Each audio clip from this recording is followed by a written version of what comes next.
अस्सलाम वालेकुम। एक नए व्लॉग में आपको खुश आमदीद कहते हैं। उम्मीद है आप जहां भी होंगे खैरियत से होंगे। आज मैं आपके साथ शेयर करूंगा कि एस्टैब्लिशमेंट और ख़ास करके जो नून लीग है उनका आगे गेम प्लान है क्या। क्योंकि एक सवाल जो हर शख्स करना चाहता है कि क्या पाकिस्तान के अंदर आम इंतखाबात होंगे, क्या जो अबूरी सेटअप है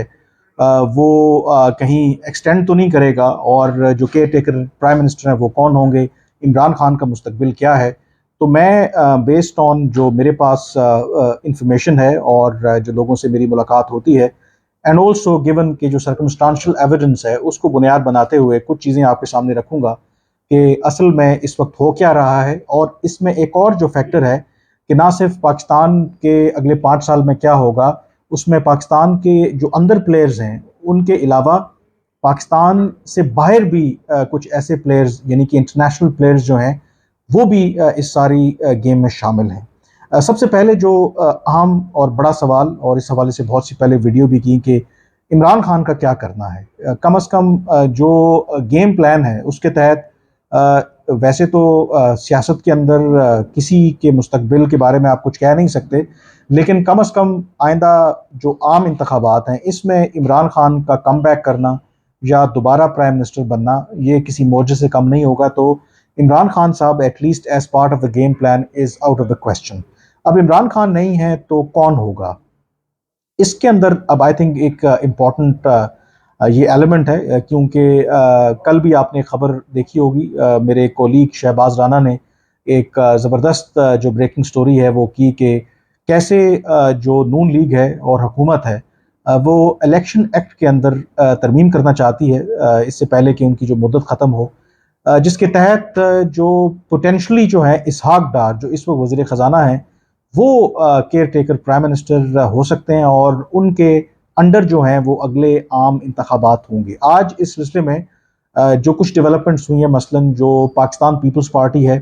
उन्होंने इन खबरों की तरदीद की है। उन्होंने कहा है कि अभी तक नून लीग की तरफ से अगला जो निगरान वज़ीर आज़म है कौन होगा वो नाम उनके साथ शेयर नहीं किए गए, और ये तासुर गलत है कि इसहाक डार के नाम पर इत्तफाक हुआ है। इसी तरह से नून लीग के अंदर से भी ये आवाज़ें आ रही हैं, मसलन ख्वाजा आसिफ का जो बयान इस वक्त चल रहा है जिसमें वो ये कह रहे हैं कि शायद ये दानिशमंदाना फैसला नहीं होगा, क्योंकि आम तौर पर जो कानून भी ये कहता है कि जो निगरान वज़ीर आज़म उसे न्यूट्रल होना चाहिए, और माजी में हमने देखा कोई जज या ब्यूरोक्रेट जो है वो निगरान वज़ीर आज़म रहा। ये रिपोर्ट्स अपनी जगह पे, लेकिन ये जो प्लान या इसहाक डार का नाम क्यों सामने आया उसकी भी वजूहत है, और ये इसका ताल्लुक उस गेम प्लान से है। बुनियादी तौर पर जो नवाज शरीफ हैं वो ये बात बड़ी क्लियर है कि इन आम इंतखाबात से पहले वापस आना चाहते हैं, और ना सिर्फ वापस आना चाहते हैं, इंतखाबात में हिस्सा भी लेना चाहते हैं, और उसके बाद उनकी ख्वाहिश है कि वो मुल्क के एक दफ़ा फिर चौथी मरतबा वज़ीर आज़म भी बनना चाहते हैं। और इस सिलसिले में हमने देखा कि इवन जो शहबाज शरीफ हैं उन्होंने भी ये कहा कि इंतखाबात अगर हुए और अगर नवाज शरीफ को हिस्सा लेने दिया गया और PMLN जीती अगर इंतखाबात, तो प्राइम मिनिस्टर के जो कैंडिडेट हैं वो नवाज शरीफ होंगे। अब अगर नवाज शरीफ प्राइम मिनिस्टर बनना चाहते हैं तो उनको कई जो कानूनी पेचीदगियाँ हैं, जो हर्डल्स हैं वो क्रॉस करनी होंगी। मसलन एक उनके ऊपर जो ताहजात नाअहली है उसको ख़त्म करवाना होगा। फिर इसी तरह से जो करप्शन के कुछ मुकदमात हैं जिसमें उनको सज़ा हुई है उनको ख़त्म करवाना होगा। और सबसे इम्पॉर्टेंट बात कि इस सारे काम के लिए वो चाहते हैं कि एक ऐसा निगरान वज़ीर आज़म हो जो एक तमाम जो उनका एक जो रोड मैप है, जो उनकी रिहेबिलिटेशन हो एज अ पॉलिटिशियन, वो एक रिस्क फ्री हो। तो इस वजह से जो इसहाक डार हैं उनका नाम सामने आया, क्योंकि इसहाक डार नवाज शरीफ के ख़ास उनके साथ रिश्तेदारी भी है, और उनके वो क्लोज समझे जाने वाले सियासतदान भी हैं। इसी वजह से वो वज़ीर ख़जाना में माजी में बनते रहे, इस दफ़ा भी बने। तो जो इसहाक डार हैं उनके निगरान वज़ीर आज़म बनने का मतलब ये है कि एक तो इंतखाबात में गैर ज़रूरी तौर पर ताख़ीर नहीं होगी। दूसरा, इसके अंदर जो इम्पोर्टेंट पहलू है कि नवाज शरीफ जब वापस आते हैं तो उनकी जो प्रॉपर जो भी रिहेबिलिटेशन है वो होगी। गवर्नमेंट निगरान बेशक हो, इसहाक डार प्राइम मिनिस्टर अगर होंगे तो उनको पूरी तरह फैसिलिटेट किया जाएगा। अब इसके अंदर इस्टेब्लिशमेंट का क्या रोल है, ये जो सारी गेम है, आई थिंक इस वक्त जो पाकिस्तान को सबसे बड़ा चैलेंज है वो आपके मुआशी मसाइल हैं। दो कि एक स्टैंड बाय जो अग्रीमेंट है जो IMF के साथ हुआ है, उसके बाद कम अज़ कम इमीडिएटली पाकिस्तान की दिवालिया होने के जो इम्कानात हैं वो तो ख़त्म हो गए हैं, लेकिन पाकिस्तान अभी भी मुश्किलात से निकला नहीं है। क्योंकि ये बात भी अपनी जगह पे तय है कि अगर ये जो 9 माह का प्रोग्राम है ख़त्म होगा, उसके बाद जो नई हुकूमत आती है तो पाकिस्तान को मसाइल जो इकनॉमिक दरपेश हैं उनसे निकालने के लिए एक लंबा IMF का प्रोग्राम दरकार होगा। लेकिन इस सूरत हाल से बचने के लिए हुकूमत जो है एक प्लान बी या जो इस्टेब्लिशमेंट है वो काम कर रही है जो नून लीग के साथ। उसके 2-3 जो अहम पहलू हैं वो हमने एक देखा कि जो स्पेशल इन्वेस्टमेंट फैसिलिटेशन काउंसिल है, जिसका मकसद पाकिस्तान के अंदर सरमायाकारी को इनकरेज करना है, एक वन विंडो ऑपरेशन जो है वो करना है, ख़ास करके जो ज़राई शोबा है, माइनिंग है, मिनरल्स हैं, IT का शोबा है, इसमें जो पोटेंशियल है पाकिस्तान का वो एक्सप्लोर करना है और जो बैरूनी सरमायाकार हैं उनको पाकिस्तान लेके आना है, और ख़ास करके जो गल्फ़ कंट्रीज़ जो खलीजी ममालिक हैं वहाँ से जो इन्वेस्टर्स हैं उनको पाकिस्तान लाना है। इसी सिलसिले की जो दूसरी कड़ी है वो है एक सॉवरन वेल्थ फंड जो ये हुकूमत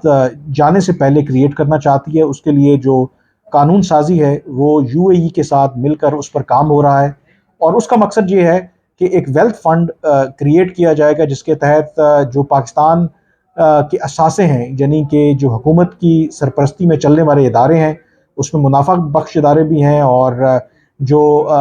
गैर मुनाफा बख्श इदारे भी हैं, कि उनकी जो प्राइवेटाइजेशन तो उस तरीके से हम कामयाब हो नहीं पा रहे, तो वो उस वेल्थ फंड के ज़रिए वो जो असासे हैं या उनके जो हिस्से जो शेयर्स हैं वो जो खलीजी ममालिक हैं उनको बेचे जाएंगे, और उसके नतीजे में पाकिस्तान के अंदर जो डॉलर्स हैं वो आएंगे, और डॉलर्स आने के नतीजे में जो पाकिस्तान में जो बैलेंस ऑफ पेमेंट का क्राइसिस है वो इन द लॉन्ग रन जो है वो हल हो जाएगा। अब इसके अंदर जो इम्पोर्टेंट पहलू है वो ये है कि UAE का जो है इसके अंदर बहुत सिग्निफिकेंट और मरकज़ी किरदार है। इनफैक्ट ये उन्हीं की तरफ से जो प्रपोज़ल सामने आया जब पाकिस्तान हर कुछ अरसे के बाद अब अपने दोस्त ममालिक के सामने पैसे मांगने चला जाता है, तो ये UAE ने जब जनरल बाजवा आर्मी चीफ थे उस दौर में ये कहा कि पाकिस्तान आप हमसे $1 अरब या $2 अरब, $3 अरब मांगते हैं, उससे आपके मसाइल तो हल नहीं होने लगे। उन्होंने ये सजेस्ट किया कि क्यों ना आप एक वेल्थ फंड क्रिएट करें जो तमाम आपके असासे हैं उनको वहाँ पर लेके आएँ, और फिर हम वहाँ पर सरमायाकारी करेंगे, और सरमायाकारी करने के नतीजे में आप $1-2 अरब की बात करें, हम कई बिलियन डॉलर जो हैं आपके यहाँ सरमायाकारी कर सकते हैं। लेकिन उसके लिए उनके लिए जो चंद शराइत हैं जो पाकिस्तान के अंदर हमेशा होता रहा है कि एक हुकूमत पॉलिसी बनाती है, अगली हुकूमत उसको आके तब्दील कर देती है। तो उसके लिए उन्होंने कुछ जो ज़मानतें और गारंटीज़ मांगी हैं कि पाकिस्तान के अंदर कम अज़ कम एक कंसिस्टेंसी होनी चाहिए जब पॉलिटिक्स की बात करें, जो गवर्नेंस की बात करें, तो उसको सामने रखते हुए अगर आप देखें तो जो नवाज शरीफ हैं वो पहले भी दुबई में थे, अभी भी दुबई में हैं, जरदारी भी वहाँ पे हैं दुबई के अंदर। तो UAE जो है जो पाकिस्तान के अंदर सरमायाकारी करना चाहती है, उसका जो डायरेक्ट लिंक है कि इंतखाबात के बाद पाकिस्तान के अंदर सेटअप क्या होगा। तो इसको सामने रखते हुए आई थिंक कि जो पाकिस्तान के दोस्त ममालिक हैं उनको कहीं ना कहीं ये बता दिया गया है या उनको ये पता है कि जब भी आम इंतखाबात होंगे तो उसके नतीजे में जो मौजूदा सेटअप है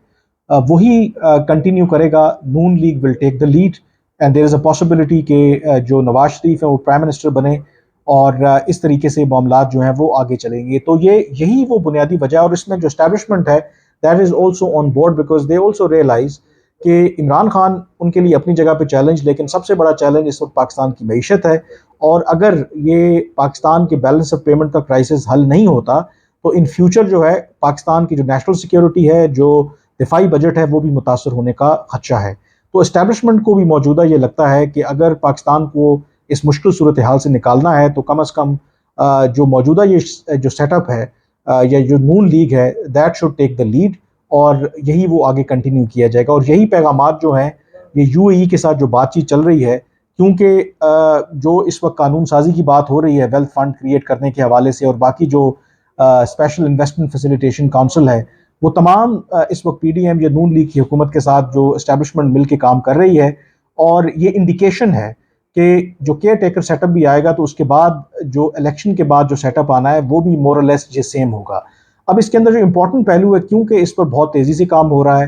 اب جو یہ پروپوزل ہے کہ الیکشن ایکٹ میں ترمیم کر کے جو نگران وزیر اعظم ہو، اس کو صرف ڈے ٹو ڈے معاملات کے بجائے جو اہم جو معاشی امور ہیں اس کے اوپر بھی وہ فیصلے لے سکیں، اس کی بنیادی وجہ یہی ہے کہ یو اے ای جو ہے وہ چاہتا ہے کہ یہ جو پروپوزل ہے یا یہ جو پلان ہے اس میں کسی قسم کی بھی رکاوٹ نہ ہو، کوئی ڈسٹرپشن نہ ہو، کوئی ہرڈل نہ ہو، ایون اگر نگران حکومت بھی آتی ہے تو وہ جو پلان ہے اس پر عمل درآمد جو جاری رہے، اور یہی وہ بنیادی وجہ ہے جس کی وجہ سے اسحاق ڈار کا نام جو ہے وہ منظر عام پہ آیا۔ اور اگر اسحاق ڈار صاحب کے نام پر اتفاق ہوتا ہے، وہ نگران وزیر اعظم بنتے ہیں، تو ان ریالٹی کہنے کو وہ نگران حکومت ہوگی، لیکن ان ریالٹی وہ موجودہ حکومت کی کنٹینیوشن ہوگی۔ جو فیصلے ابھی لیے جا رہے ہیں ان پر عمل درآمد اس نگران حکومت کے دوران بھی جاری رہے گا، اور پھر اس کے بعد جب الیکشن ہو جائیں گے تو جیسے میں نے کہا کہ امکان یہی ہے کہ نون لیگ کی ہی حکومت واپس آئے گی۔ اب اس کے اندر ایک جو امپورٹنٹ پہلو ہے کہ نواز شریف کے نام کو لے کر کے کیا وہ دوبارہ پرائم منسٹر بن سکتے ہیں، آئی تھنک وہ ڈیفینیٹلی پرائم منسٹر بننا چاہتے ہیں۔ دو تین چیزیں اس کے اندر ضرور ڈسکشن میں آ رہی ہیں کہ ایک اس میں نواز شریف جو چاہتے ہیں کہ کم از کم جو 2017 میں ان کو تاحیات نااہل کیا گیا، کرپشن کے الزامات میں ان کو سزا دی گئی، وہ اپنی ایک ریہیبلیٹیشن چاہتے ہیں۔ اگر وہ پرائم منسٹر بن جاتے ہیں، اور ایک پروپوزل یہ ہے کہ وہ 1 سال تک پاکستان کے پرائم منسٹر رہیں، اور ان سے جو ان کی سیاسی جو ساکھ ہے وہ بحال ہو جائے گی، اور اس کے بعد جو شہباز شریف ہیں وہ ایک دفعہ پھر پاکستان کے پرائم منسٹر بن جائیں، کیونکہ جو اسٹیبلشمنٹ ہے that is very much comfortable with Shehbaz Sharif, اور ان کو لگتا ہے کہ اگر شہباز شریف 5 سال کا پورا ان کو ٹینیور دیا گیا تو وہ پاکستان کی معیشت کو اور باقی معاملات کو ڈیفینیٹلی ٹرن اراؤنڈ کرا سکتے ہیں، نہ صرف معاشی امور میں بلکہ جو سیاسی معاملات ہیں ان کو بھی وہ بہتر چلانے کا اس لیے تجربہ رکھتے ہیں کہ وہ تمام جو اپنے اتحادی ہیں، باقی جو مخالفین ہیں یا اسٹیبلشمنٹ ہے، ان کو کافی رسپیکٹفلی معاملات کو آگے لے کے چلتے ہیں، کسی کے ساتھ وہ ڈس رسپیکٹ نہیں کرتے، تو اس لیے وہ ایک بہتر امیدوار ہو سکتے ہیں۔ نواز شریف کا کیا ہوگا، یہ بھی بات کہی جا رہی ہے کہ شاید اگر وہ پرائم منسٹر نہ بنے تو ان کو یقینی طور پر ہو سکتا ہے کہ